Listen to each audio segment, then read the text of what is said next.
અમદાવાદ CDHOએ બાવળા તાલુકામાં બોગસ ડોક્ટરને ઝડપી અનન્ય મલ્ટી સ્પેશિયાલિટી હોસ્પિટલ સીલ કરી. ડોક્ટર શૈલેષ પરમારે બોગસ ડોક્ટરને ઝડપતા બિનઅધિકૃત રીતે તબીબી પ્રેક્ટિસ કરતા લોકોમાં ફફડાટ.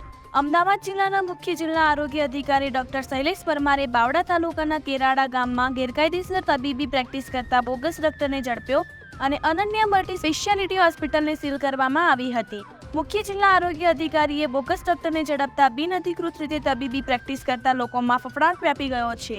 અત્રે ઉલ્લેખનીય છે કે ડિગ્રી વગર બિનઅધિકૃત રીતે તબીબી પ્રેક્ટિસ કરતા લોકો દ્વારા દર્દીને યોગ્ય પદ્ધતિસરની સારવાર આપવામાં ન આવે તો વધુ તકલીફ થઈ શકે છે અને લોકોએ પણ આવા લેબાગોત બોગસ ડોક્ટરો પાસે સારવાર ન કરાવવી જોઈએ. સારવાર માટે દર્દીએ નજીકના આરોગ્ય કેન્દ્રનો સંપર્ક કરવો જોઈએ અથવા તો ક્વોલિફાઈડ ડોક્ટર પાસે જઈને સારવાર કરાવવી જોઈએ.